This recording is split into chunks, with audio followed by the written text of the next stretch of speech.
नमो सीताराम नमो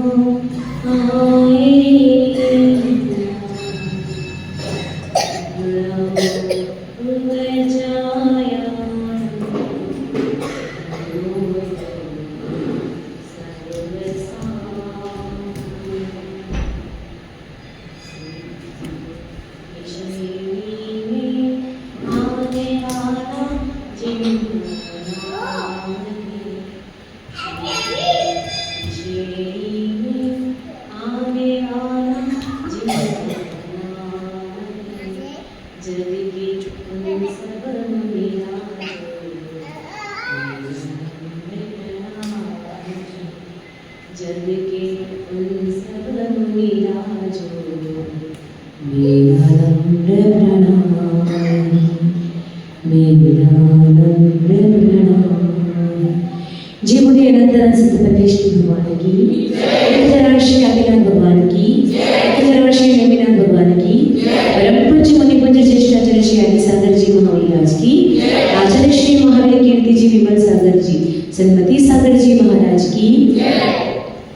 मेरे गुरुवर को दुनिया समन्वय संत कहती है, मेरे गुरुवर को दुनिया समन्वय संत कहती है।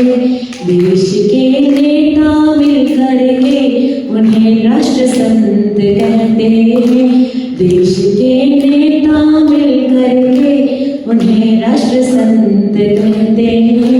जगत में और भी उनको बहुत कुछ लोग कहते हैं, जगत में और भी इनको बहुत कुछ लोग कहते हैं। मेरी भक्ति मेरी श्रद्धा इन्हें महावीर कहती है, मेरी भक्ति मेरी श्रद्धा इन्हें महावीर कहती है। जय बोलिए परम पूज्य चतुर्थ मंडलाधीश आचार्य भगवान श्री सुनील सागर जी गुरुदेव की, तीर्थम नो गुरु महामुनि राजो की, बोलिए हरिकामा सुब्रह्मण्यवती माता जी की।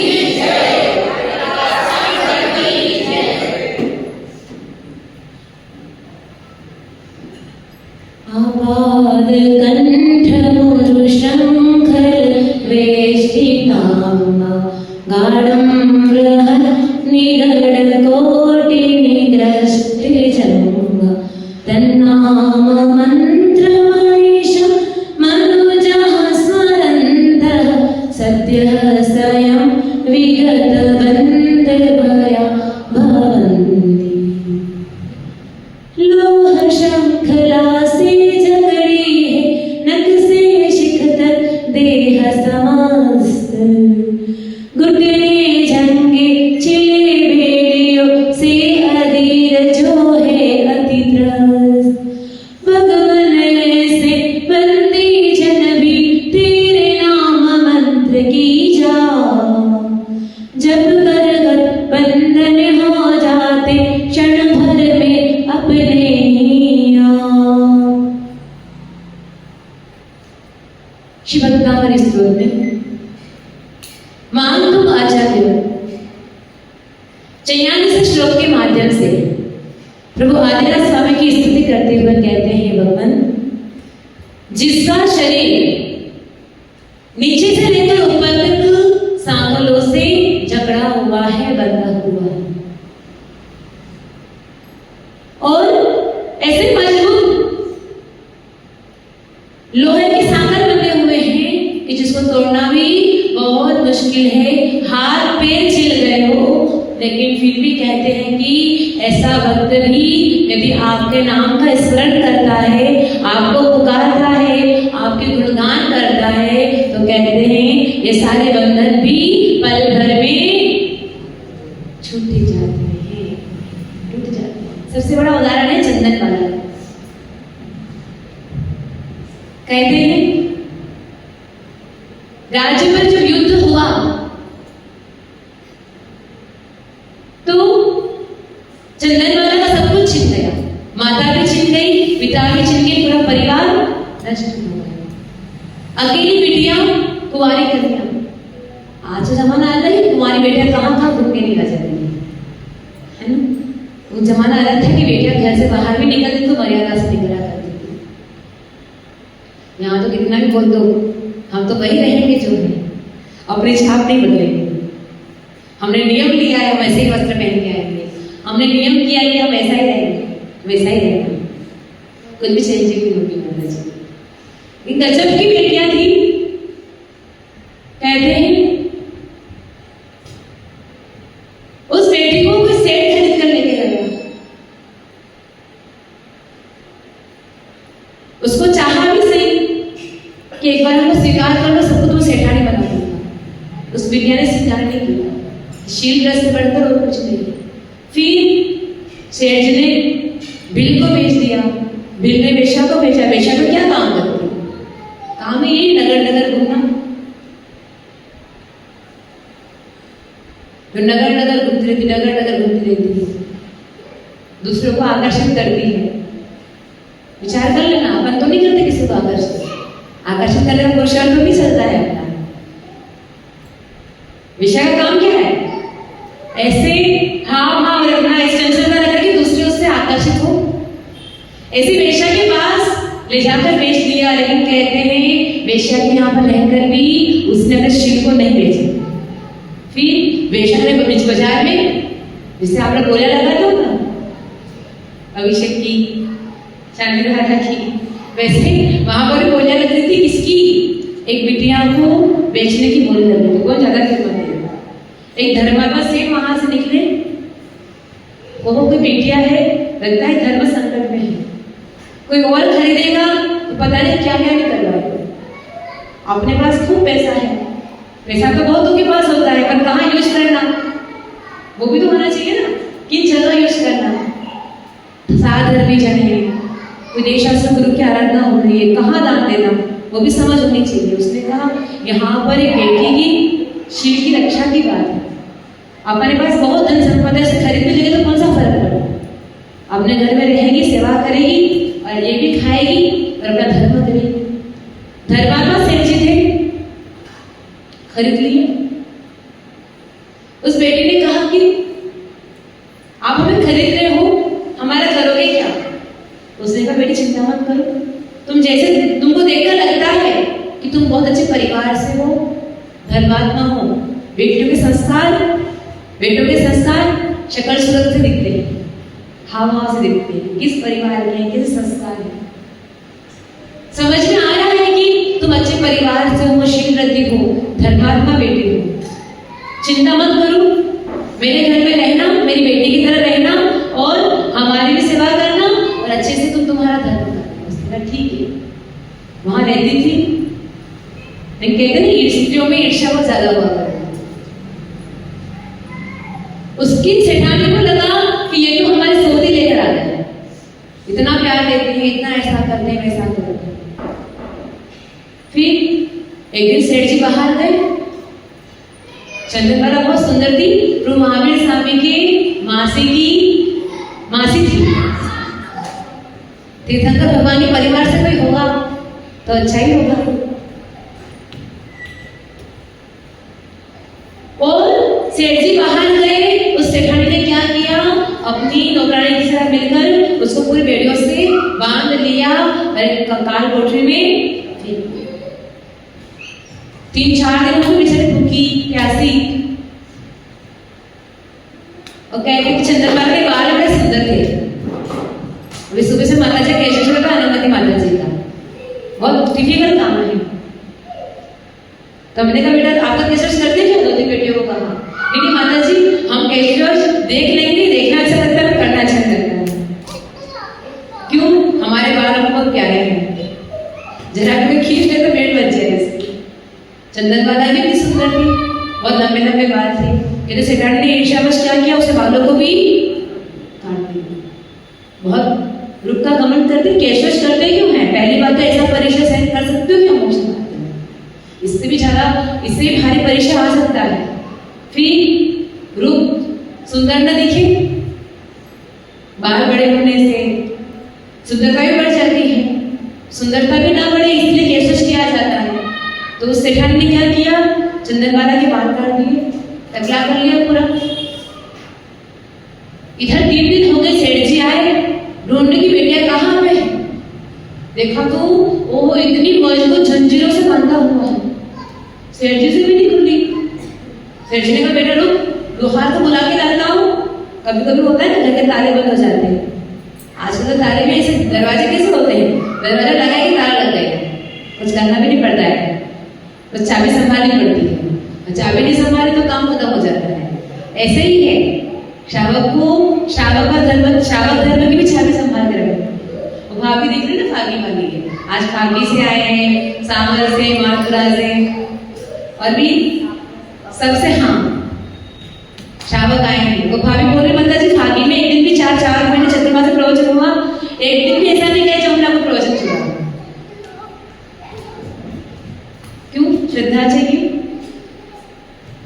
और आज व्यवस्था बनाने के लिए कहते थे कि मंदिर जाया नहीं करते थे, अभी मंदिर ऐसा चालू है कि अभी तक बंद नहीं हुआ। गुरु की वाणी वही है, उसे स्वीकार किया जाता है कि एक बार स्वीकार कर ली, फिर वो रहे ना रहे, वो कहीं बन भी जाए, उनके आगे का पालन तो करना है, क्योंकि गुरु हृदय में बसते हैं। आपके गाँव में कितने दिन तक रह सकते हैं, कितने दिन बसेरा कर सकते हैं? चतुर्मास से 4 महीने, फिर विहार करना ही पड़ेगा हमको। फिर कहाँ बसा कर रखोगे? हृदय में बसा कर रखोगे ना। जो गुरु को हृदय में बसा कर रखता है ना, वो गुरु की हर बात को स्वीकार करता है। नहीं वो नहीं भी है, उन्होंने नियम दिया है, उन्होंने समझाया था कि जिन प्रभु के दर्शन करने चाहिए, तब हम करने। नगर में साधु हैं, आहार न भी दे पाओ कि कम से कम आहार देखकर ही भोजन करें, इतना तो होना चाहिए। साधु कहाँ मिलते हैं, आहार चर्या कहाँ देखने को मिलती है? कितना गजब की चर्या होती है। हम लोग तो ऐसे उठाया, ऐसे खाया, चलते फिरते मुंह पर बातें करते जा रहे हैं, मोबाइल चलाते जा रहे हैं, लेकिन साधु की चर्या कितनी गजब की। शांत मुद्रा में शोधन करते हुए आहार करते जा रहे हैं। चंदनबाला भी वैसी थी जिसके हृदय में धर्म बसा हुआ था। भगवान सामने नहीं भी थे, लेकिन हृदय में धर्म बसा हुआ। तो कहते जिसके हृदय में धर्म बसा होता है वो जीव पुण्य से पुण्य का बंधन करता है। जंजीरें बंधी हुई शरीर को, लेकिन मन को जंजीरें नहीं बंधी हुई। मन से तो पुण्य कर सकते हैं ना, स्मरण करें ना, होगा मन तक गिनते जा रही है। और इधर हुआ कि सेठ जी तो गए दरवाजा खोलकर लोहार को लेने के लिए, इधर हुआ कि महावीर स्वामी आहार में लिए। विधि क्या थी भैया? विधि थी कुंवारी कन्या हो, जिसके बाल कटे हुए हो, जंजीरों से बंधी हुई हो और आंखों में आंसू हो। महावीर स्वामी का उधर ही आगमन हुआ, देखा कि विधि तो सेम, पैसे थोड़ा रुके भी सही, हाँ ये थोड़ी देर विधि तो मिल गई है। फिर क्या वो आंखों में आंसू नहीं थे? और चंदनबाला को बहुत लगा कि ओहो, आज कई दिनों के बाद में मेरे यहाँ पर तीर्थंकर महावीर स्वामी आए, वापस कैसे लौट सकते हैं? अगर वो लौट कर चले जाएंगे तो मेरा पुण्य भी लौट कर चला जाएगा। नहीं, पुण्य तो मेरा तीव्र होना चाहिए। आंखों में आंसू आ गए, भक्ति के आंसू आ गए। नहीं, महावीर स्वामी तो रुकने चाहिए। और फिर पड़ताल करते जा रहे हैं, आंखों में आंसू आते जा रहे हैं। महावीर स्वामी कहते हैं कि अपनी विधि पक्की मिल गई। आकर खड़े हो जा, आहार भी क्या दिया? न कोई मिठाई थी, न कोई नमकीन था, न कोई दाल थी, न कोई सब्जी थी। क्या था? केवल उड़द की छिलके थी। और उड़द की छिलके भी तो महावीर स्वामी ने ग्रहण कर देने वाले ने दीदी क्या करेंगे? प्रणाम करने के घर को चाहिए तो सही ना, कुछ नहीं सोचा। द्वार पर गुरु आए, प्रणाम कर लिया और आहार करवा लिया। कहते हैं कि इतिहास बन गया कि चंदना के हाथों से गुरु महावीर स्वामी। और कहते हैं जैसे तीर्थंकर भगवान के आहार देती, पात्र देने वाला श्रावक भक्त, अगर दोनों में जबरदस्त हो, अकेला पात्र उत्कृष्ट है और देने वाले भक्त के मन में छल कपट है, तो ध्यान रखना पंचाश्चर्य नहीं होते। पंचाश्चर्य कब होते हैं? राजा श्रेयांस ने अग्नि स्वामी को आहार दिया था, पंचाश्चर्य होते। क्यों? इधर पात्र भी उत्कृष्ट था, इधर देने वाला भी उत्कृष्ट था, श्रावक था। द्रव्य शरीर काल भाव की शुद्धि है। कोई कहते मैं यहां से निकल जाओ, और हम निकल गए। फिर किसने कहा था? उन्होंने कहा वो निकल गए। अरे बेवकूफ हो क्या? कोई कह देगा कि यहाँ से निकल जाओगे, हमारे तो आगे है ना कि हमको कहाँ से गमन करना है। उधर नाले का पानी जा रहा है, बह रहा है, और आपको कि भाई सामने वाले बोला भी आ जाओ, आप आ जाओगे, सुना रहेगा। तो हमारी भी तो बुद्धि हो सकता है, जो कह रहा है उसने नहीं सुना, उसने नहीं देखा। आप तो देखेंगे ना, उसने कहा इसलिए हम आ गए। ज्ञानी सोना तो द्रव्य क्षेत्र काल भावी शुद्धि हो। अगर श्रावक के मन में इतनी सी मलिनता आ गई और साधु उत्कृष्ट है, ध्यान रखना सौभाग्य नहीं मिलेगा। दाता और पात्र दोनों जब उत्कृष्ट होते हैं तो पंचाश्चर्य। तो महावीर स्वामी भी उत्कृष्ट पात्र थे और चंदन वाला भी उत्कृष्ट पात्र थी। और कहते हैं जैसे महावीर स्वामी को आहार दिया वैसे ही सुंदर बन गई, अपने आप केश बढ़ गए, सुंदरता आ गई। और तो महावीर स्वामी को पूरा हाथ कराया। भक्ति क्या नहीं करवा देती है? रत्नों की बारिश हो गई। शिठानी सोचो वो मैं सेठानी बनकर महावीर स्वामी का हाथ नहीं करवा पाई, मेरी दासी बनकर रही, महावीर स्वामी का हाथ करवा दिया। ज्ञानी तीर्थंकर सेठ जी नहीं देखते हैं, दास नहीं देखते हैं, वो तो देखते हैं कौन हमारा दास बना हुआ है, कौन सच्चा भक्त है, जिसके द्वारा साधु के कर्पातों में पात्रों में आहार देने का अवसर मिलता है। बहुत पुण्य चाहिए साधु के कर्पातों में आहार देने के लिए। पुण्य कम पड़ा तो आहार भी नहीं देगा। पूरा सोला पहनकर आए थे और पता चला कोई छूट गया, और माता जी कोई बात देखो कभी छूट गए पानी छाट देंगे। पानी छाटने वाला सोला मान्य है क्या? पानी छाटने से क्या होता है? सोला गिरा जाता है? नहीं, सोला तो पूरा शुद्ध होना चाहिए। अभी देखो सभी माताएं बचूची साड़ी पहनती है तो लगती चौके में काम कर रही है। नहीं तो पहले ऐसे नीचे पहन के आती, तैयार होकर आती, चूल पे निकाल के आती थी, ऐसा लगता था कि पार्टी में जा रही है, किट्टी पार्टी मनाने जा रही है। यहाँ की भाभी तो किट्टी पार्टी मनाती कोई नहीं मनाता है। मनाती कौन बोली? पद्मावती मनाती है ना, तो मना होना चाहिए ना आपको। किट्टी पार्टी मनानी नहीं चाहिए। क्यों? मंदिर में आओ, जिन्होंने का उद्धार करो, विकास करो, साधु है उनका सानिध्य प्राप्त करो। किट्टी पार्टी में क्या मिलता है बता? यहाँ जयपुर की तरफ तो किट्टी पार्टी मनाती थी लोग, यहाँ पता नहीं मनाती थी। दादी तो बोल रही, सासू माँ तो बोल रही मनाती है, गोबे बोल रही नहीं मनाते। फिर कौन मनाते हैं?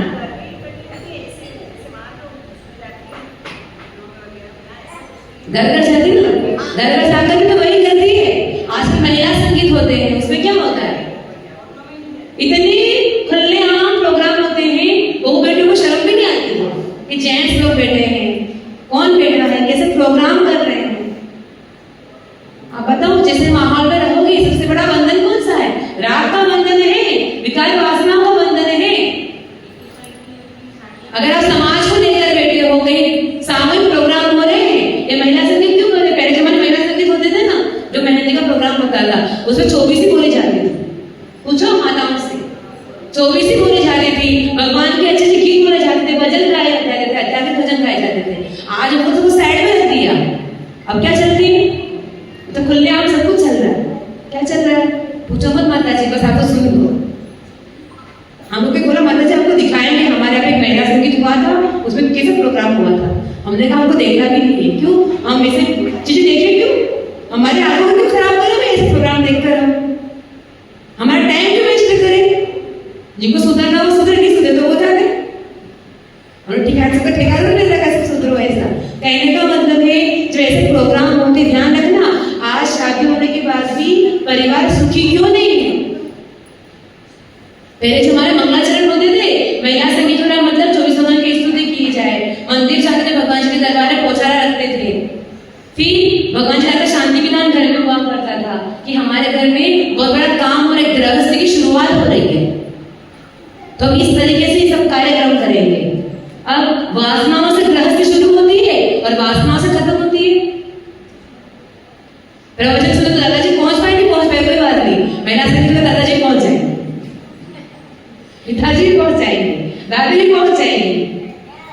दादी शिखर जी का यात्रा कर पाए नहीं कर पाए कोई बात नहीं, अमेरिका जाकर दुबई जाकर जींस पैंट भी पहन लेगी, पहन लेगी ना। यानी कहीं भी जाओ हमारा शिव तो हमारे पास है। कैसे वस्त्र पहन रहे, क्यों पहन रहे ऐसे भैया? यूरोप में जाकर पहन रहे हो, अमेरिका में जाकर पहन रहे हो, तो अपने घर के अंदर कमरे में पहन के बैठ जाओ ना, कम से कम चलेगा तो सही ना। फिर स्टेटस लगा रहे देखो हमने ऐसे कपड़े पहने, दुनिया को दिखा रहे हो। क्या दिखा रहे हो, क्या दिखाना है, क्या चीज दिखानी है? ये राग का जो बंधन है ना बड़ा खतरनाक है। वो बोले भगवान तो बोले हर कड़िया तो मैं भी दूर कर लूं, लेकिन जब तक ये भक्त ना सुधरे तब तक ये राग के बंधन को दूर कौन करेगा बता? राग का बंधन तो ऐसा बंधन है जिसको संयम ही तोड़ना पड़ता है, संयम को दूर करना पड़ता है, संयम को कंट्रोल करना पड़ता है। वो कब तक ये सब चीजें करनी है, कब तक करनी बताओ? अनादिकाल से करते आ रहे हैं, अनंत काल बीत जाएगा। कितना काल बीत गया संसार में बताओ? कहने लगे आपसे पूछते हैं, इसलिए तो कहे कि चतुर्मास खत्म होने को है। आपको कोई विचार तो बता देना, क्या करोगे? इधर से निभा के इस उम्र में इससे निभा के थक गए आप। देखो 4 दिन बाहर जाके कितने पतले पड़ गए, दुबले हो गए। बाहर नहीं जाया करो, अब तो अपने हाथ तो खड़े हुए ना, मेरे पास क्या करो? कहाँ जाना है, कौन से रिश्ते निभाने हैं, कहाँ बेटों के पास जाना है? अब तो राम हम हो, कहाँ रिश्ते निभाने भैया? छोटी छोटी बेटियों ने रिश्ते तोड़ दिए। जहाँ बेटे हुए कि अब हमको कोई रिश्ते नहीं निभाना है, तो हमको कौन से रिश्ते निभाना है? बस राग का जो बंधन है बड़ा खतरनाक है। एक बार क्या हुआ, एक गुरु के पास एक अच्छा प्रबुद्ध भक्त उनका शिष्य बन गया। अच्छे प्रबुद्ध भक्त को शिष्य बना करते हैं, बाकी सुन के चले जाते हैं। कन्हैया जी की बात नहीं कहते, वो तो प्रबुद्ध ही है, समझदार है, अच्छा भक्त था, अच्छा शिष्य था। और गुरु ने कहा देखो तुम इतने समझदार हो, इतना ज्ञान है, एक काम करो तुम दीक्षा ले लो। महाराज नहीं नहीं बिल्कुल नहीं, सेवा कर लूंगा मैं, दीक्षा दो नहीं लूंगा। ऐसे बहुत लोग बोलते हैं, सेवा भी नहीं करते, दीक्षा भी नहीं लेते, खाली बोलते हैं। गुरुजी ने कहा ठीक है, एक बात तो बताओ तुम दीक्षा क्यों लेना चाहते हो, क्या बात हो गई? पहली बात तो कभी किसी को ऐसा नहीं बोलना चाहिए कि हम दीक्षा नहीं लेंगे। नहीं नहीं कुछ भी हो जाए, हम तो जीवन में कभी भी एक बार तो दीक्षा लेकर ही मरण करेंगे, ये भाव तो सबके होने ही चाहिए। बेटा ऐसा नहीं बोलने का कि हम दीक्षा नहीं लेंगे, इस भाव में तो किसी भाव में तो लोगे ना, और दीक्षा नहीं लोगे तो मोक्ष कैसे जाओगे, संसार में तुम तो लोगे क्या? तो ऐसा मत बोलो, नहीं हमारे जब भाव बनेंगे तब दीक्षा भी लेंगे। उसने कहा नहीं महाराज बहुत कठिन काम है, सब तो कल में केश नहीं होता है। गुरु ने कहा अच्छा बात बताओ, दीक्षा क्यों लेना चाहते हो, क्या हो गया ऐसा? नहीं नहीं महाराज जी मेरे माता पिता हैं, मेरे बच्चे हैं, मेरी पत्नी है, सब मुझसे कितना प्यार करता है वो पता है। जब तक मैं घर पे नहीं पहुंचता तब तक मेरी पत्नी खाना नहीं खाती है, मैं आता हूँ तब वो साथ में बैठकर खाना खाती है, मेरे बच्चे मेरा इंतजार करती है, मेरी माँ आंगन पर मुझे निहार देती तो मेरा बेटा आएगा, कब देखूंगी उसको, कब पानी पीऊंगी। इतना मुझसे प्रेम करते हैं। गुरुजी ने कहा जो सच्ची बात है तुमसे बहुत प्रेम करते हैं क्या? हाँ बहुत प्रेम करते हैं। फिर चलो मैं भी देखना चाहता हूँ तुम्हारे परिवार में तुमसे कितना प्रेम करते हैं। तुम कह रहे हो हम विश्वास नहीं करते, हमको देखना है। एक काम करना, तुम अपने सांसोश्वास को रोक देना, योगा करते हैं ना आजकल, सांसोश्वास को रोकने का काम करते। एक काम करना, तुम घर पे जाना, अपने सांसोश्वास को रोक देना, हम देखते हैं तुम्हारे मरने के बाद भी कौन कौन तुम्हारे पीछे ही होता है। वो दोनों भी, वो शिष्य घर पहुंचा, ठीक है आज गुरुजी देखना चाहते हैं ना मेरे परिवार से कितना प्रेम करता है, हम बता दें गुरुजी को कितना प्रेम करता है। गए और आराम से नीचे गिरे और सांस रोक दिया, मरने का नाटक था, रोक दिया। डॉक्टर को बुलाया, बड़े डॉक्टर को बुलाया, ओ ये क्या हो रहा, पूरे घर में हाँ हूँ मच गया, मोहल्ले में हाँ हूँ मच गया है। भगवान माँ बोल रही इसको क्यों उठाया, मुझे उठा देते, पत्नी की इनसे पहले तो मैं चले जाती, बच्चे रो रहे, सब रो रहे हैं। वैद्य को बुलाया, सारा वैद्य बोले वो कोई इलाज हो नहीं सकता। अब तो काम वैद्य क्या करते, नाड़ी चेक करते, नाड़ी एकदम बंद हो गई, सांस रोक दिया, नाड़ी बंद हो गई। अब चांस ही नहीं तो चले गए, ये समझो। इतने बाबा जी गुरु जी आए, वैद्य का रूप बनाकर परिवार पहुंचा। वो हमने सुना कि आप लोग बड़े वैद्य हो, हमारा बेटा मरणासन पर है, आप आइए कुछ चमत्कार दिखाइए। उन्होंने कहा हाँ हाँ, मेरे पास एक पुड़िया रखी है, उस पुड़िया का ऐसा चाह कि जो भी उसको पीता है उसका सारे लोग दूर हो जाया करते हैं। लेकिन शर्त इतनी है कि पुड़िया उसको नहीं पीनी है जो मरणासन पर है, बल्कि जो भी परिवार का सदस्य इस पुड़िया को पिएगा, खाएगा तो क्या होगा, वो तो मर जाएगा और ये अब उन्होंने कहा सिस्टर माँ जी आप अभी बोल ही रहे थे कि भगवान आए, भगवान मुझे उठा लेते, बेटे को क्यों उठा लिया, तो आप भी पुड़िया पी लो, खा लो और फिर आपका बेटा जिंदा हो जाए। आप वही चाहते थे ना। अक्सर होता है कि लोग बोलते कुछ और है, होता कुछ और है। संसार नाम भी कोई सीखा है ना, चले कपट ना चले, डबल रोल ना हो, तो फिल्म का मजा क्या? फिल्म का मजा क्या होता है जब डबल रोल होता है, इंटरेस्ट बढ़ जाता है। वैसे संसार में रहने वाले अगर संसार में डबल रोल करके ना रुके तो संसार का मजा क्या, तो मोक्ष मार्ग में बन जाएंगे। अच्छा काम हो तो हमारा नाम, बुरा काम हो तो अमुक ने किया, ऐसा होता है ना संसार में। क्या होता है, अच्छा हो गया तो हाँ हमने किया, बुरा हुआ तो अमुक ने ऐसा कर लिया, अमुक ऐसा ही करता है, ऐसा ही बोलता है, ऐसा आ जाता है। क्योंकि दुनिया वैसी है, श्रेय अपने को देती है और है दूसरों को देती है। होना चाहिए। हमारे गुरु जी हैं, शिष्य कितना भी अच्छा हो तो प्रभावना भी करे तो बोलते आपका अपना है, अपना टैलेंट है, और ऐसे बोलते कि हमेशा होना वही चाहिए।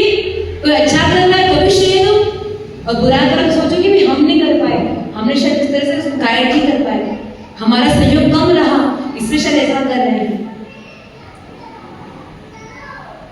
वहां पर भी ऐसा हुआ, श्रेय लेने के लिए तो खूब खड़े हो गए। अब बारी आई तो माँ की नहीं नहीं मेरे तो ये जिंदे हैं। दादी को पूछा आप दादी क्या काम है घर पे, दिशा ले लो।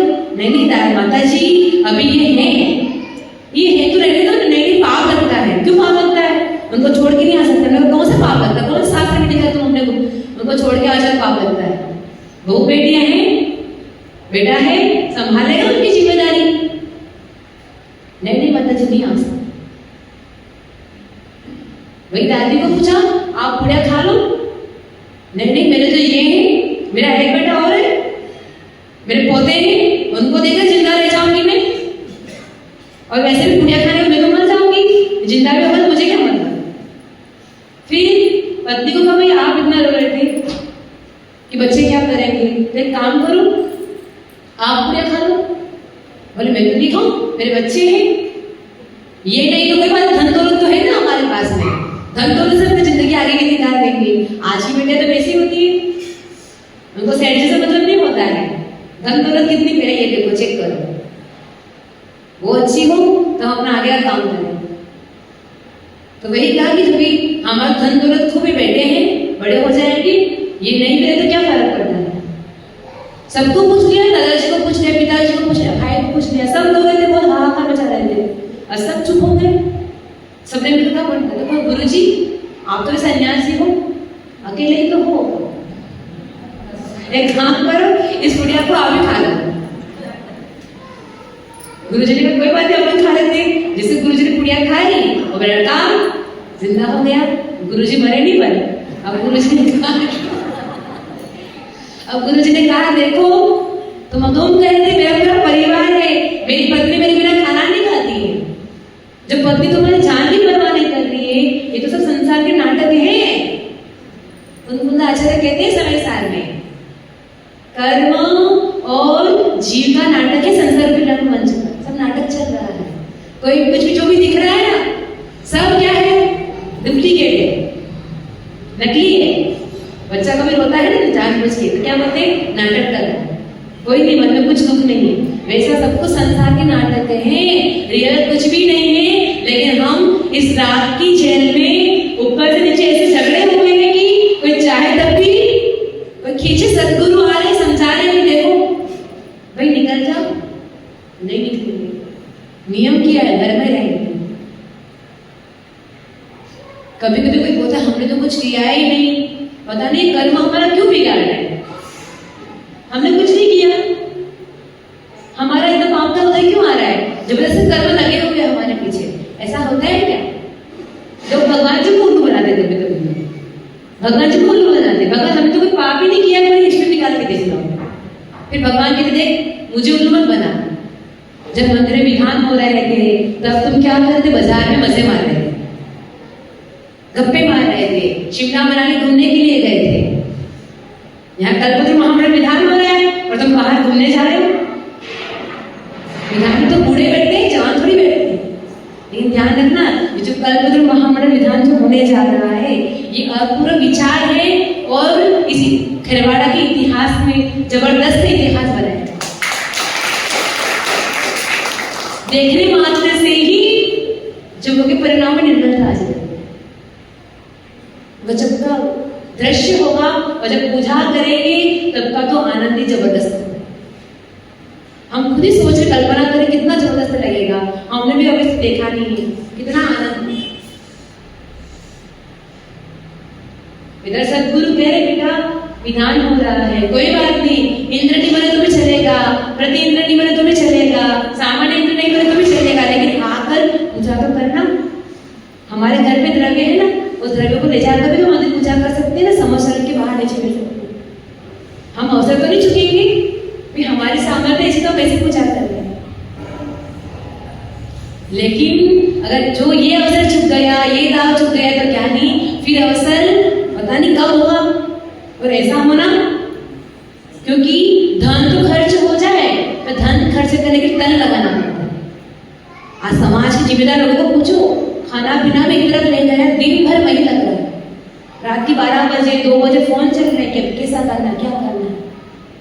महीनों 1.5 महीने पहले से प्लानिंग बनाई, तब जाकर पूरा समाज लगा हुआ है, पूरी समाज मेहनत कर रहा है, तब जाकर ऐसा दृश्य देखने को मिलेगा। तो ध्यान रखना, ऐसा दृश्य हमेशा देखने को नहीं मिलता।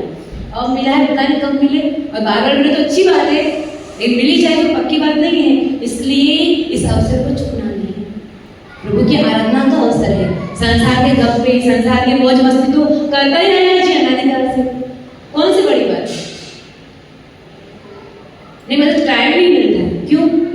घर भी चुकता है। हम कैसे घर छोड़ के भाग जाए, नहीं काम ही नहीं हो। एक बार ऐसे ही हुआ, गणेश पंडित जी प्रसाद बहुत अच्छे शुल्लक हुए हैं, बहुत अच्छे ज्ञानी विद्वान रहे हैं। उनके पास एक व्यक्ति पहुंचा, तंबाकू खाने की आदत थी बहुत बुरी। तंबाकू खाना, तंबाकू तो खा लेते हैं पर पता नहीं तंबाकू अंदर जाकर क्या असर करता है। क्यों? तंबाकू जब अपन बाहर थूकते हैं और जहां पे गिरता है वहां पे कितना जबरदस्त जम जाता है। अगर आपको पूरा निकालने के लिए मेहनत करनी पड़ती है। शरीर में तो क्या हाल होता है, इतने कोमल कोमल तंत्र है, शरीर के यंत्र है। उसने कहा गुरुजी आप रोज प्रवचन में कहते तंबाकू नहीं खाना चाहिए, शराब नहीं पीनी चाहिए, बीड़ी सिगरेट नहीं करनी चाहिए, सेवन नहीं करना चाहिए, लेकिन तंबाकू बहुत छोड़ने की कोशिश भी कर रहा हूँ, छूटता ही नहीं। आपकी बात तो हृदय में फिट हो गई है, लेकिन तंबाकू छूट नहीं पा रहा। कैसे त्याग करूँ आप बताओ, कैसे छोड़ दूँ इसको मैं? छूटता ही नहीं है, चक्कर आने लगते। तंबाकू खाने वालों को बोलो, गुटखा खाने वालों को बोलो भाई त्याग कर दे, मगर चक्कर आने चक्कर नहीं छोड़ सकते। फिर गणेश पंडित जी ने कहा कोई बात नहीं, कल आया, कल तुमको हल बताऊंगा। कल सुबह गए हो तो गणेश पंडित जी क्या थंबा पकड़ के खड़े थे। उन्होंने कहा देखो देखो, अरे साधु जी क्या कर रहे हैं आप? अरे कुछ नहीं, थंबाकू छोड़ ही नहीं रहा है। अरे थंबा क्या नहीं छोड़ रहा है? थंबे ना आपको पकड़ा कि आप थंबे को पकड़ा? गृहस्थ नहीं छोड़ रही है, तंबाकू नहीं छोड़ रहा है कि आप नहीं छोड़ रहे उसको। आप जब नहीं खाना है तो नहीं खाना है, उसे थोड़ी पकड़ के रखा है, पकड़ के तो आपने रखा है। आप छोड़ दो, मेंटेलिटी बना दो, व्यक्ति जैसे मेंटेलिटी बनाते वैसे होता है कि नहीं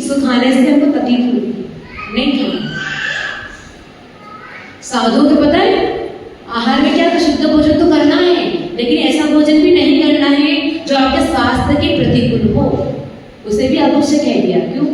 ऐसा भोजन जिससे बहुत ज्यादा गैस बढ़ती हो, साधना नहीं होती, प्रमाद आता है, नींद आती है, दिन में भी पढ़ाई नहीं कर पा रहे, साधना नहीं कर पा रहे हो, पेट में दर्द हो जाए, वो कच्ची सब्जी है, वो पक्की सब्जी है, ऐसा भोजन भी कर रहे हो तो कहा कि वो भी आपके स्वास्थ्य के लिए हानिकारक। कच्ची सब्जी खाओगे पेट दर्द चालू हो जाएगा, वो सीजी मुझे खाओगे गैस प्रॉब्लम हो जाएगी।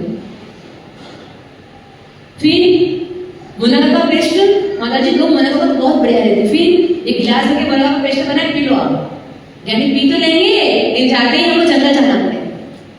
मुनगा का पेस्ट, मुनगा कितने बोले आयुर्वेद ग्रंथों में, मुनगा 15-20 ड्राई फ्रूट कितने बोले हैं, और तो भर नहीं खाने को बोले, कितने खाने को बोले, इतने से खाओगे शरीर के लिए लाभदायक रहेंगे, इतने खाओगे पचाने में 2 दिन लग जाए, जितना खाया उतने सारी ऊर्जा खत्म हो जाए।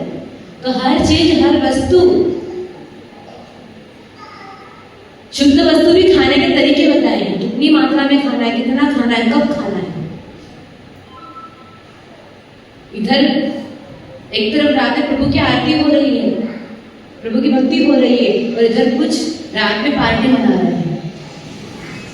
क्या खा रहे हो उसके अंदर? एक तरफ गुरु उपदेश दे रहे बेटा कंदमूल नहीं खाना है, रात्रि भोजन नहीं करना है, दूसरी तरफ खाए जा रहे हैं। अभी देख लो 2-4 दिन पहले की बात है, क्रिश्चियन धर्म के अंदर हमने एक दिन पहले उपदेश दिया था रात्रि भोजन नहीं करते हैं।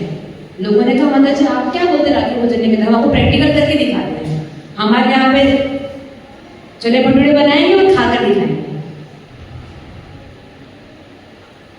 खा के दिखा भी दिए, भी दिखा दिए तो दिखा दिए, देख भी दिए।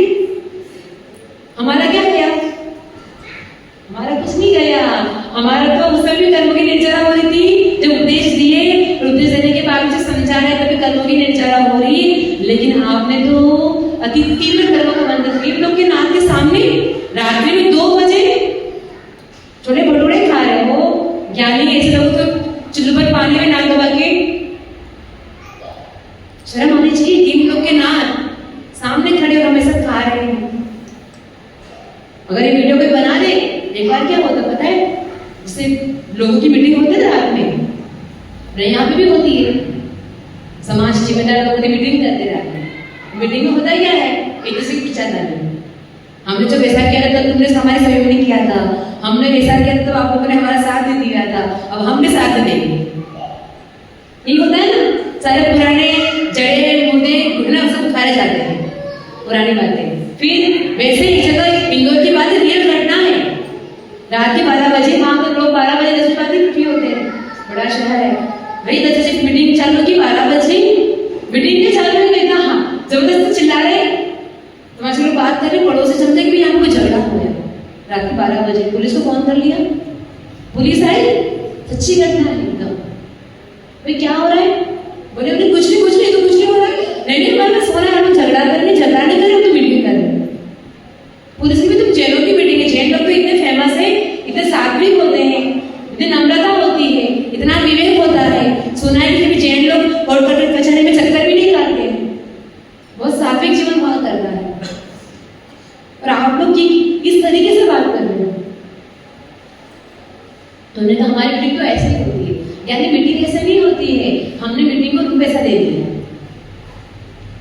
बड़ों का सम्मान, बात तो रखने के तरीके, सबकी हित की बात कैसे रखना चाहिए, लेकिन जब तक राग का बंधन, द्वेष का बंधन नहीं टूटेगा, ज्ञान तब तक परिणामों की निर्मलता नहीं बनेगी। जब तक परिणामों की निर्मलता नहीं बनेगी तब तक जीव परम निर्वाण को प्राप्त नहीं कर सकता है, उत्तम मार्ग को प्राप्त नहीं कर सकता है। अगर 4 योगिनी भगवान खूब कर ली संसार के झंझट, अब तो हमको क्या करना है, आपकी जैसा बनना है। नहीं इन चीजों से कोई मतलब ही नहीं, क्या विकास हुआ इसी उम्र में देख लो, हम 60 साल के हो गए, 65 के हो गए, 70 के हो गए, हमने जीवन में क्या किया, इन्हीं झंझटों में उलझते रहे। अब क्या हुआ, कुछ विकास हुआ क्या हमारे आत्मा में? कोई विकास नहीं हो पाया।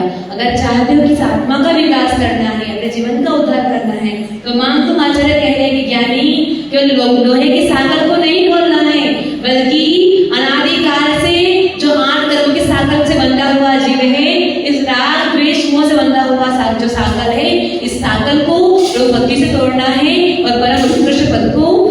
करना है। जी बोले परम